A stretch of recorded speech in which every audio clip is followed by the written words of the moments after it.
All right. So we go ahead and do Bible AV22 first. Then I'm going to try the Bible AV2 workout. And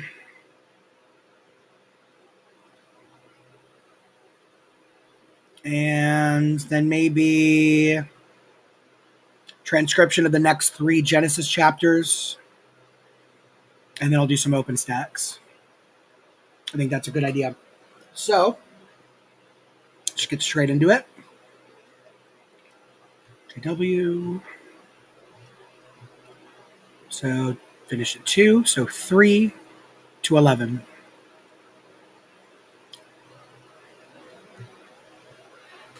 All right, Joshua 3.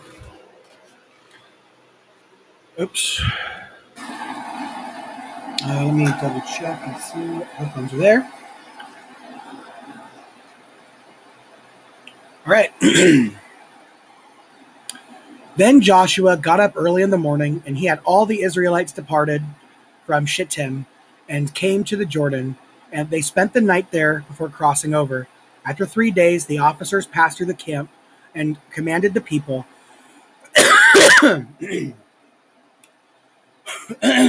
as soon as you see the Ark of the Covenant of Jehovah, your God, being carried by the Levitical priests, you should depart from your place and follow it, but keep a distance of about 2,000 cubits from it.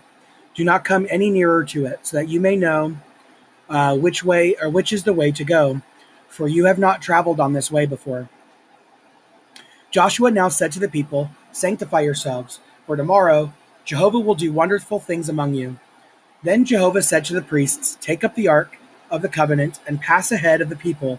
So they took up the Ark of the Covenant and went ahead of the people.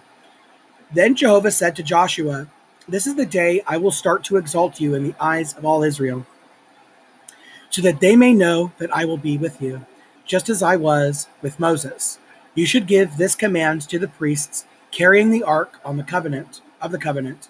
When you reach the edge of the waters of the Jordan, you should stand still in the Jordan." And Joshua said to the Israelites, "Come here and listen to the words of Jehovah your God." Joshua then said, "By this you will know that a living God is among you, and that he will without fail drive away from you, before you, the Canaanites, the Hittites, the Hivites, the Perizzites, the Girgashites, the Amorites, and the Jebusites. Look, the Ark of the Covenant of the Lord of the whole earth is passing ahead of you into the Jordan. Now take 12 men from the tribes of Israel, 1 man for each tribe, and as soon as the soles of the feet of the priests carrying the Ark of Jehovah, the Lord of the whole earth, touch the waters of the waters of the Jordan flowing from upstream will be halted, and they will stand still like a dam." So when the people departed from their tents just before crossing the Jordan, the priests carrying the Ark of the Covenant went ahead of the people. As soon as the carriers of the Ark reached the Jordan, and the priests carrying the Ark dipped their feet into the edge of the waters, now the Jordan overflows its banks all the days of the harvest. The waters flowing from upstream stood still, they rose up like a dam, very far away at Adam, the city near Zarethan, while the waters descending toward the sea of the Arabah, the salt sea, drained away. They were halted, and the people crossed over opposite the Jericho, while the priests carrying the Ark of Jehovah's covenant kept standing still on dry ground in the middle of the Jordan. All Israel crossed over on dry ground until the whole nation had finished crossing the Jordan. Joshua 4. As soon as the whole nation had finished crossing the Jordan, Jehovah said to Joshua, "Take 12 men from the people, 1 man from each tribe, and give them this command. Take up 12 stones from the middle of the Jordan, from the place where the priests' feet stood still, and carry them over with you, and set them down in the place where you will spend the night." So Joshua called the 12 men whom he had appointed from the Israelites, 1 man from each tribe, and Joshua said to them, "Pass ahead of the Ark of Jehovah your God in the middle of the Jordan, and each of you should lift up a stone on his shoulder, according to the number of the tribes of the Israelites, to serve as a sign among you. If your children should later ask you, 'Why do you have these stones?' you must tell them, 'Because the waters of the Jordan were halted from before the Ark of Jehovah's covenant when it crossed the Jordan the waters of the Jordan were halted. These stones were serving as a lasting memorial to the people of Israel. So the Israelites did just as Joshua had commanded. They took up 12 stones from the middle of the Jordan, just as Jehovah had instructed Joshua, to correspond to the number of the tribes of the Israelites. They took them over to the place where they would spend the night, and they set them down there. Joshua also set up 12 stones in the middle of the Jordan at the place where the feet of the priests who carried the Ark of the Covenant stood, and the stones are there to this day.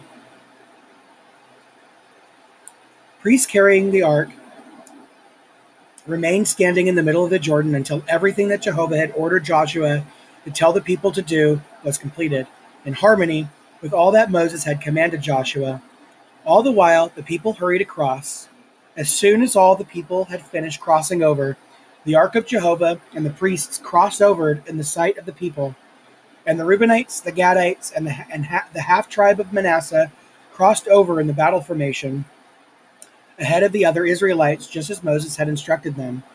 About 40,000 soldiers armed for battle crossed over before Jehovah onto the desert plains of Jericho. On that day, Jehovah exalted Joshua in the eyes of all Israel, and they deeply respected him all the days of his life, just as they had deeply respected Moses. Then Jehovah said to Joshua, "Commands the priests carrying the ark and the testimony to come up out of the Jordan." So Joshua commanded the priests, "Come up out of the Jordan." When the priests carrying the ark of the covenant of Jehovah came up from the middle of the Jordan, and the soles of the feet of the priests stepped onto dry ground, the waters of the Jordan resumed their course and overflowed the banks as before. The people came up from the Jordan on the 10th day of the first month and camped at Gilgal, on the eastern border of Jericho. As for the 12 stones that they had taken out of the Jordan, Joshua set these up at Gilgal. Then he said to the Israelites, "In the future, when your children ask their fathers, 'What do these stones mean?' you must explain to your children, 'Israel crossed the Jordan on dry land, when Jehovah your God dried up the waters of the Jordan before them until they had crossed it, just as Jehovah your God did it to the Red Sea when he dried it up before us until we crossed it.' He did this so that all the peoples of the earth may know how mighty Jehovah's hand is, and so that you may always fear Jehovah your God."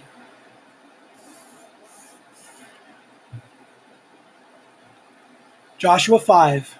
As soon as all the kings of the Amorites, who were on the west side of the Jordan, and all the kings of the Canaanites, who were by the sea, heard that Jehovah had dried up the waters of the Jordan before the Israelites until they had crossed over, they lost heart, and they lost all courage because of the Israelites.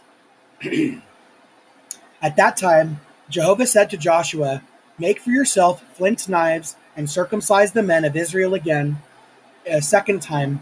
So Joshua made flint knives and circumcised the men of Israel at Gibeath Haaraloth.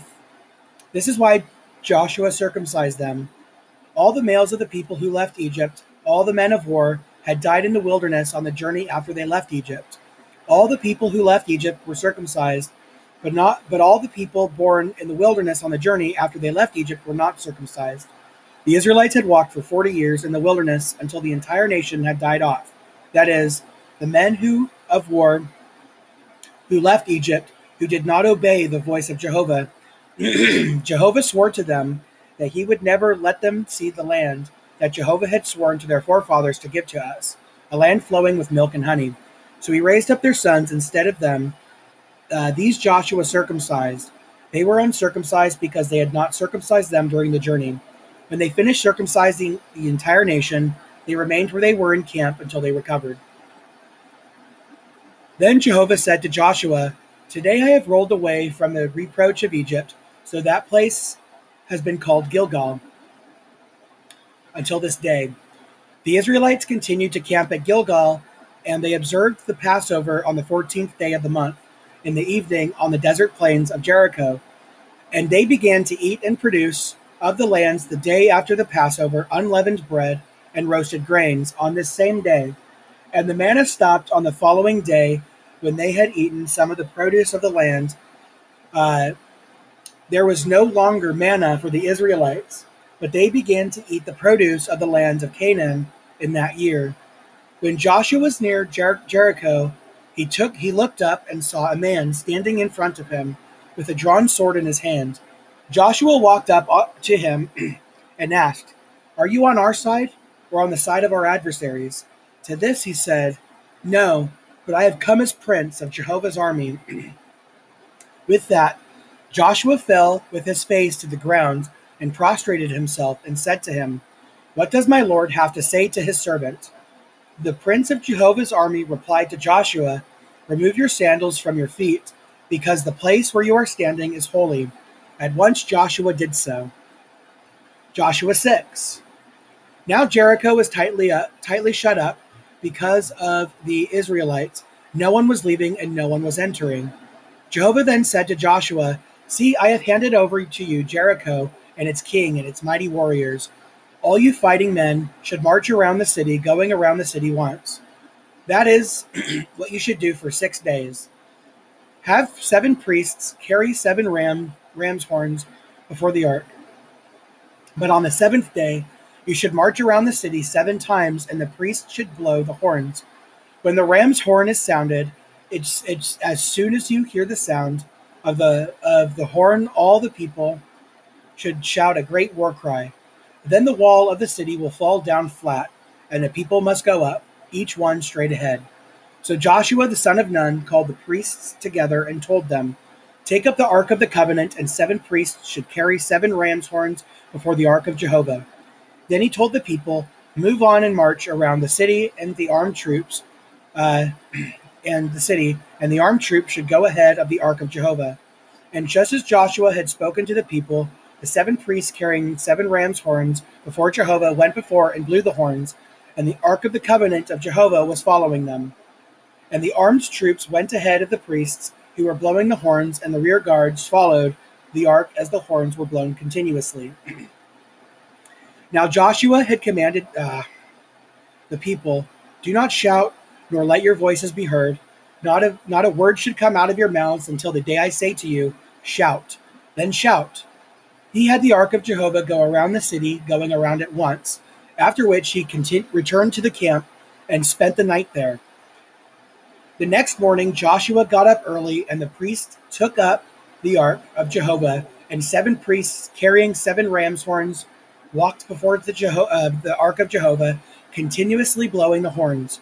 The armed troops were walking ahead of them, while the rear guard was following the ark of Jehovah as the horns were blown continuously. They marched around the city on the 2nd day, once after which they returned to the camp. That was what they did for 6 days. On the 7th day, they got up early as soon as the dawn broke, and they marched around the city in the same manner 7 times. It was only on that day that they marched around the city 7 times. And on the 7th time, the priests blew the horns, and Joshua told the people, "Shout, for Jehovah has given you the city. The city and everything in it is to be devoted to destruction. It all belongs to Jehovah. Only Rahab, the prostitute, may keep living, she and all who are with her in the house, because she hid the messengers we sent out. But keep away what is devoted to destruction, so that you do not desire something devoted to destruction and take it, because the camp of Israel is something devoted to destruction by bringing disaster on it. But all the silver and the gold and the articles of copper and iron are holy to Jehovah. They should go into the treasury of Jehovah." Then the people shouted when the horns were blown. As soon as the people heard the sound of the horn and shouted a great war cry, the wall fell down flat. After that, the people went up into the city, each one straight ahead, and they captured the city. They devoted all that was in the city to destruction by the sword, man and woman, young and old, bull and sheep, and donkey. Joshua said to the 2 men who had spied out the land, "Go into the house of the prostitute and bring out the woman and all who belong to her, just as you swore to her."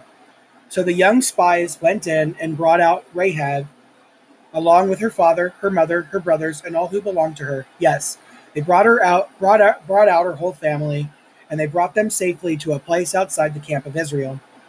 Then they burnt the city and everything in it with fire, but the silver, the gold, and the articles of copper and iron they gave to the treasury of Jehovah's house.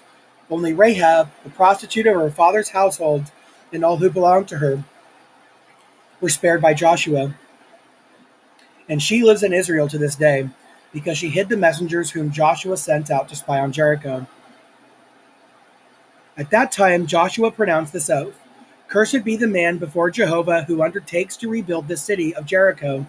At the cost of his firstborn he will lay its foundation, and at the cost of his youngest he will put up its doors.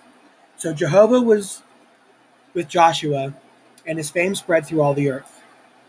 Joshua 7.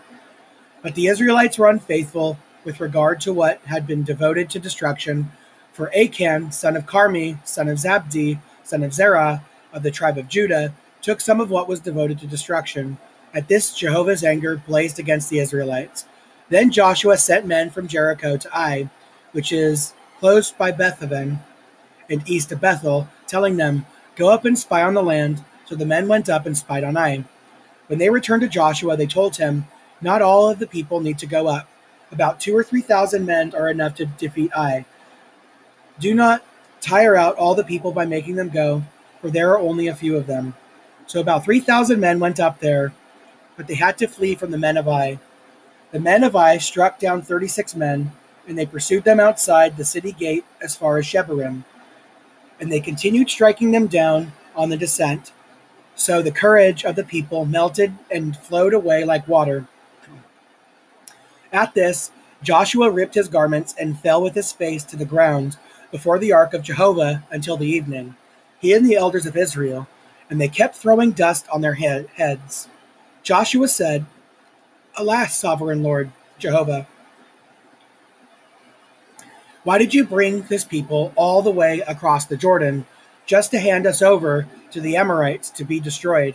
If only we had been satisfied to remain on the other side of the Jordan. Pardon me, O Jehovah. What can I say now that Israel has retreated before his enemies? When the Canaanites and all the inhabitants of the earth hear about it, they will surround us and wipe out our very name from the earth. And what will you do about your great name? Jehovah replied to Joshua, Get up. Why are you lying on your face? Israel has sinned. They have violated my covenant that I commanded them to keep. They took some of what was devoted to destruction, stealing it, and secretly putting it among their own possessions. Therefore, the Israelites will not be able to stand against their enemies. They will turn their backs and flee from their enemies, because they have become something devoted to destruction. I will not be with you again unless you annihilate from your midst what was devoted to destruction. Get up and sanctify the people. Tell them, Sanctify yourselves for tomorrow, for this is what Jehovah the God of Israel says.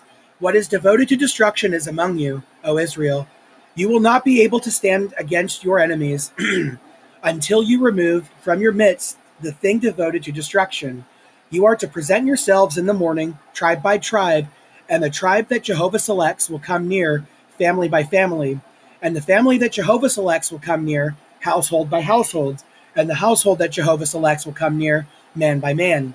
And the one who is caught with the thing devoted to destruction will be burnt with fire, he and all that belongs to him, because he has violated the covenant of Jehovah, and because he has committed a disgraceful act in Israel. So Joshua rose early the next morning and had Israel come over, tribe by tribe, and the tribe of Judah was selected. He had the families of Judah come near, and the family of the Zerahites was selected, after which he had the family of the Zerahites come near, man by man, and Zabdi was selected. Finally, he had the household of Zabdi come near, man by man, and Achan, son of Carmi, son of Zabdi, son of Zerah, of the tribe of Judah, was selected. Then Joshua said to Achan, My son, please honor Jehovah, the God of Israel, and make confession to him. Tell me, please, what you have done. Do not hide it from me. Achan answered Joshua, For a fact, I am the one who sinned against Jehovah, the God of Israel, and this is what I have done. When I saw amongst the spoil a good-looking official garment from Shinar, and 200 shekels of silver, and 1 gold bar weighing 50 shekels, I desired them, so I took them. They are now hidden in the ground inside my tent, with the money underneath. At once Joshua sent messengers, and they ran to the tent, and there the garment was hidden in his tent, with the money underneath it. So they took the things out of the tent and brought them to Joshua and all the Israelites, and placed them before Jehovah. Joshua and Israel with him then took Achan and the son of Zerah, the silver, the official garment, and the bar of gold, along with his sons, his daughters, his bull, his donkey, his flock, his tent, and everything that was his, and they brought them up to the valley of Achor. Joshua said, "Why have you brought disaster upon us? Jehovah will bring disaster upon you on this day." With that, all Israel stoned him, after which they burned them over fire. Thus they stoned all of them, and they raised a huge pile of stones over him that remains to this day. At this, Jehovah's hot anger subsided. That is why the name of that place is Valley of Achor to this day. Joshua 8. Then Jehovah said to Joshua, "Do not be afraid or terrified. Take with you all the fighting men and go up against Ai. See, I have handed over to you the king of Ai, his people, his city, and his land. Do to Ai and to his king, just as you did to Jericho and its king, except you may plunder its spoil and its livestock for yourselves. Set an ambush behind the city." So Joshua and all the fighting men went up against Ai. Joshua chose 30,000 mighty warriors and sent them off by night. He gave them this command: "See, you are to lie in ambush behind the city. Do not go very far from the city, and all of you be ready. I and all the people with me will approach the city, and when they come out against us as before, we will retreat from them. When they come out after us, we will draw them away from the city, for they will say, 'They are retreating from us just as before,' and we will retreat from them. Then you should rise up from the ambush and capture the city. Jehovah your God will hand it over to you. As soon as you have seized the city, you should set it on fire. You should do according to Jehovah's word. See, I have given you orders." Then Joshua sent them out, and they marched to the place of ambush. They took a position between Bethel and Ai, to the west of Ai, while Joshua spent that night with the people. After Joshua rose up early in the morning and gathered the troops, he and the elders of Israel led them to Ai. All the fighting men who were with him marched up and advanced to the front of the city. They camped to the north of Ai, with the valley between them and Ai. In the meantime, they had taken about 5,000 men and had set them as an ambush between Bethel and Ai, to the west of the city. So the people set the main camp to the north of the city, and the rear guard west of the city. And Joshua went that night into the middle of the valley. And as soon as the king of Ai saw this, he and the men of the city hurried out in the morning to meet Israel in battle at a certain place overlooking the desert plain. But he did not know that there was an ambush set against him to the rear of the city. When the men of Ai attacked, Joshua and all Israel fled along the road in the direction of the wilderness. Then all the pursued people who were in the city were summoned to pursue them. And as they pursued Joshua, they were drawn away from the city. Not a man was remaining in Ai and Bethel who did not go out after Israel. They left the city wide open and pursued Israel. Jehovah now said to Joshua, "Stretch out the javelin that is in your hand toward Ai, for in your hand I will give it." So Joshua stretched out the javelin that was in his hand quickly toward the city.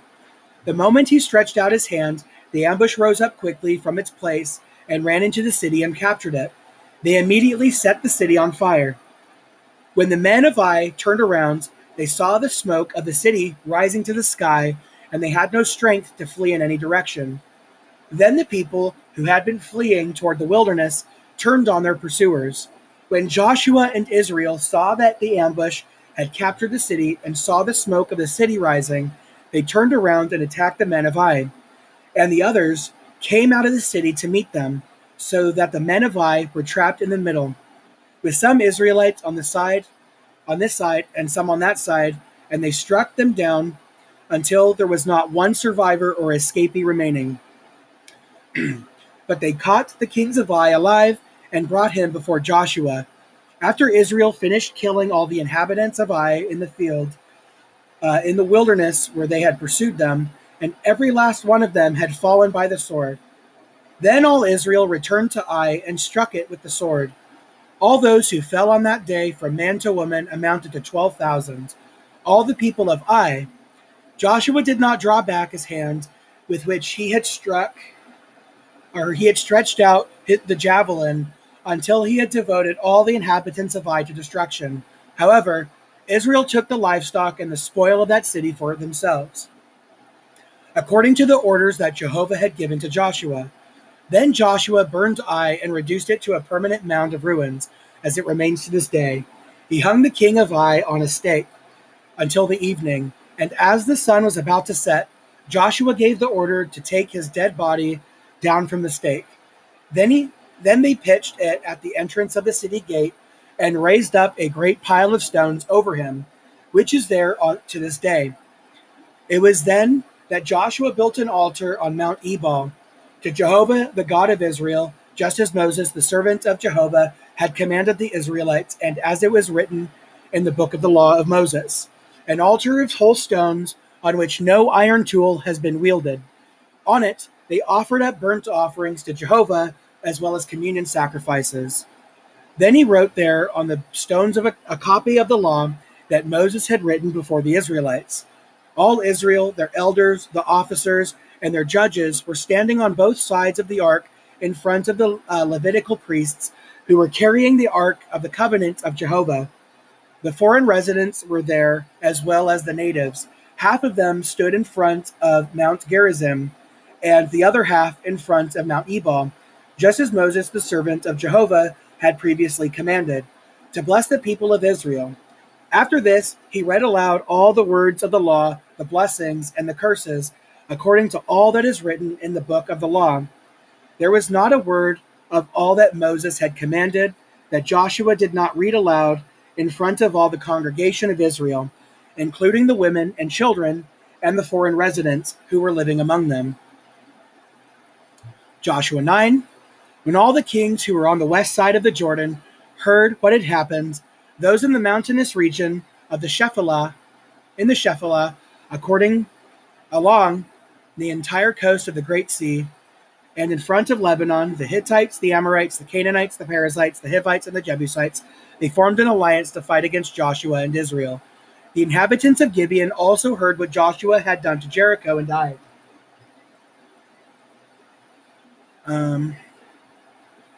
So they acted shrewdly and put provisions into worn-out sacks on their donkeys, along with worn-out wineskins that had burst and had been mended. They also had worn-out and patched sandals on their feet, and they were wearing worn-out garments. All the bread of their provisions was dry and crumbly. Then they went to Joshua at the camp of Gilgal, and said to him, and the men of Israel, we have come from a distant land. Now make a covenant with us. But the men of Israel said to the Hivites, perhaps you are living near us, so how can we make a covenant with you? They replied to Joshua, we are your servants. Then Joshua said to them, who are you? Gosh dang it. Who are you, and where do you come from? At this they said to him, your servants had come from a very distant land, out of regard for the name of Jehovah your God, because we have heard about his fame and about all he did in Egypt, and about all he did to the two kings of the Amorites, who were on the other side of the Jordan, King Sihon of Heshbon, and King Og of Bashan, who was in Ashtaroth. So our elders and all the inhabitants of our land told us, take provisions with you for the journey and go to meet them. Tell them, we will be your servants, now make a covenant with us. This bread that we took as our provisions was still hot on the day we left our houses to come here to you. Now you can see it is dry and crumbly, and these wineskins were new when we filled them. Now they have burst, and our garments and sandals have worn out because of the great length of the journey. At that the men took some of their provisions, but they did not inquire of Jehovah. So Joshua made peace with them, and made a covenant with them to let them live. And this is what the chieftains of the assembly swore to them in an oath. At the end of 3 days, after they made a covenant with them, they heard that they lived nearby in their vicinity. Then the Israelites set out and came to their cities on the 3rd day. Their cities were Gibeon, Sephirah, Beeroth, and Kiriath Jearim. But the Israelites did not attack them, because the chieftains of the assembly had sworn an oath to them by Jehovah, the God of Israel. So all the assembly began to murmur against the chieftains. At this, all the chieftains said to the entire assembly, since we swore an oath to them by Jehovah, the God of Israel, we are not allowed to hurt them. This is what we will do. We will let them live, so that there is no indignation against us because of the oath that we swore to them. And the chieftains added, let them live, but let them become gatherers of wood and drawers of water for the assembly. This is what the chieftains promised them. Joshua now called them and said to them, "Why did you trick us by saying, 'We are from a place very far away from you,' when you really live right among us? From now on you are cursed, and you will always occupy a slave's position as gatherers of wood and drawers of water for the house of my God." They answered Joshua, "It is because your servants were plainly told that Jehovah your God had commanded Moses his servant to give you all the land and to annihilate all its inhabitants from before you. So we were afraid for our lives because of you, and that is why we did this. Now we are at your mercy. Do to us whatever you think is good and right." And that is what he did with them. He saved them from the hands of the Israelites, and they did not kill them. But that day Joshua made them gatherers of wood and drawers of water for the assembly, and for Jehovah's altar on the place that he should choose, and they remain so to this day. Joshua 10.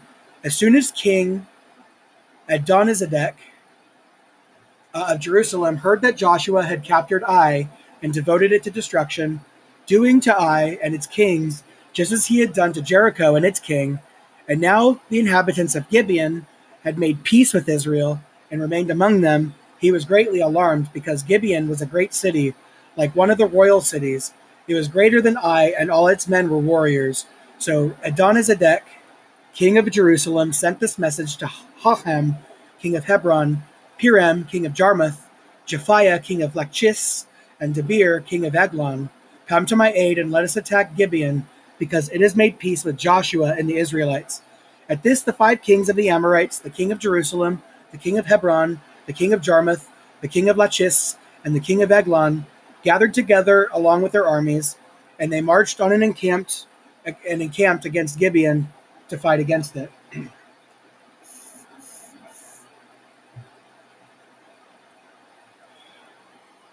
Then the men of Gibeon sent word to Joshua at the camp of Gilgal, "Do not forsake your slaves. Come quickly, rescue us and help us.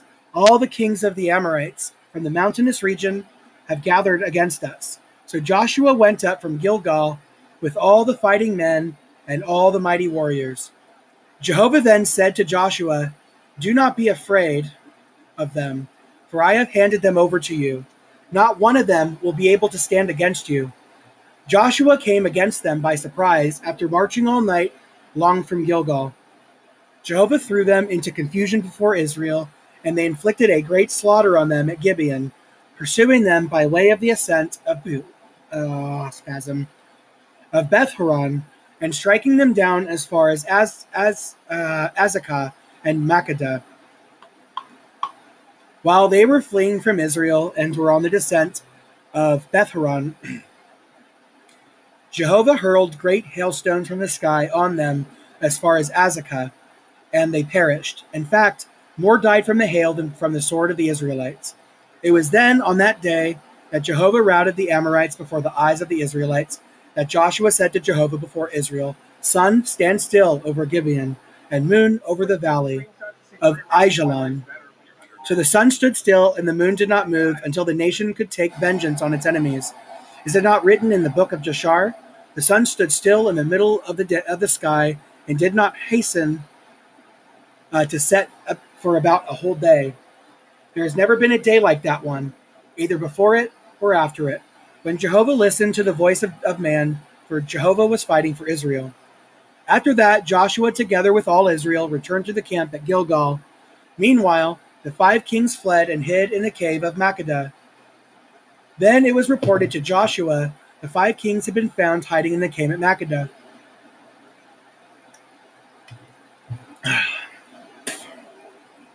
So Joshua said, "Roll large stones over the mouth of the cave and assign men to guard them. But the rest of you should not stop. Pursue your enemies and strike them from the rear. Do not allow them to enter into their cities, for Jehovah your God has given them into your hands."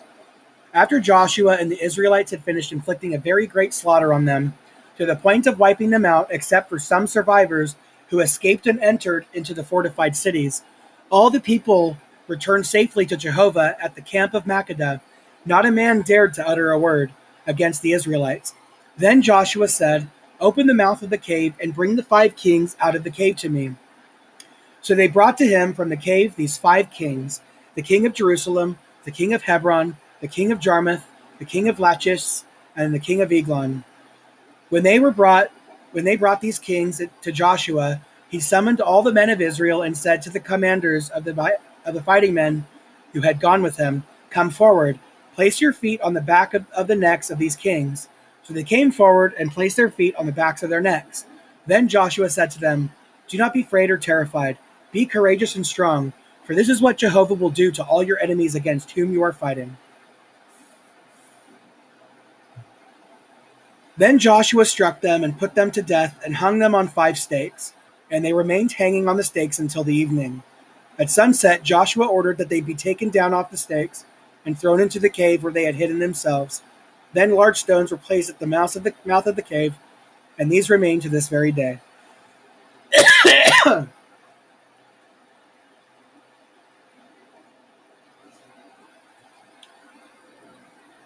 Joshua captured Makkedah on that day and struck it with the sword. He devoted its king and everyone to its destruction, letting no survivor remain. He did to the king of Makkedah just as he had done to the king of Jericho. Then Joshua, together with all Israel, went from Makkedah to Libnah and fought against Libnah. Jehovah also gave it and its king into Israel's hand, and they struck it and everyone in it with the sword, not letting a survivor remain in it.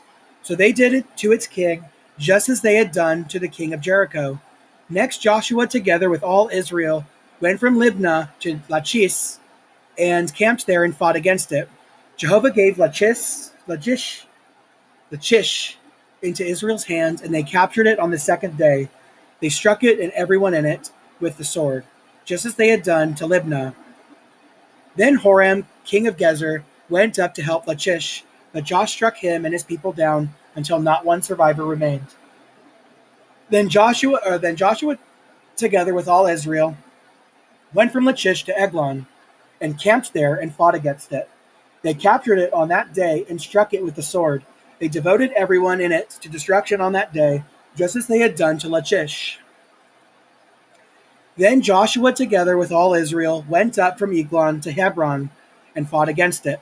They captured it and struck it, its king, its towns, and everyone in it with the sword, not letting any survivor remain. Just as he had done to Eglon, he devoted it and everyone in it to destruction. Finally, Joshua, together with all Israel, turned toward Debir and fought against it. He captured it, its king, and all its towns, and they struck them down with the sword, devoting everyone in it to destruction, not letting any survivor remain. He did it to Debir and its king, just as he had done to Hebron and to Libnah and its king. Joshua conquered all the lands of the mountainous region, the Negeb, the Shephelah, and the slopes and all their kings, not letting any survivor remain. He devoted everything that breathed to destruction, just as Jehovah, the God of Israel, had commanded. Joshua conquered them from Kadesh Barnea to Gaza and all the land of Goshen and up to Gibeon. Joshua captured all these kings and their land, all at the same time, because it was Jehovah, the God of Israel, who was fighting for Israel. Then Joshua returned with all Israel to the camp at Gilgal. Joshua 11. As soon as Jabin, king of Hazor, heard of it, he sent word to Jobab, king of Madon, and to the king of Shimron, the king of Shimron, the king of Akshaph, the kings who were in the northern mountainous region, those in the plain south of Chinnereth, those in the Sephilath, and on the slopes of Dor to the west, the Canaanites to the east and the west, the Amorites, the Hittites, the Perizzites, the Jebusites in the mountainous region, and the Hivites at the base of Hermon in the land of Mizpah. So they came out with all their armies, a vast multitude, as numerous as the grains of sand on the seashore, together with very many horses and war chariots. All these things agreed to meet, and they came and camped together at the waters of Merom to fight against Israel. At this Jehovah said to Joshua, "Do not be afraid because of them, for about this time tomorrow I am giving over all of them slain to Israel. Their horses you must hamstring, and their chariots you must burn in the fire. Joshua, together with all the fighting men, then launched a surprise attack against them along the waters of Merom. Jehovah gave them into Israel's hands, and they defeated them and pursued them as far as Great Sidon and Mizrephoth Maim and the valley of Mizpeh to the east, and they struck them down until no survivors remained. Joshua then did to them just as Jehovah had told them. He hamstrung their horses and burnt their chariots in the fire. Moreover, Joshua then returned and captured Hazor and struck down its king with the sword. Because Hazor had formerly been the head of all these kingdoms, they struck down everyone in it with the sword, devoting them to destruction. Not a breathing thing was left. Then he burned Hazor in the fire. Joshua captured all the cities of these kings and defeated all their kings with the sword. He devoted them to destruction, just as Moses, the servant of Jehovah, had commanded. However, Israel did not burn any of the cities that stood on their mounds except Hazor. It was the only one Joshua burnt. All the spoils of these cities and the livestock the Israelites plundered for themselves, but they struck every human with the sword until they had annihilated each one. They did not let anyone who breathed remain.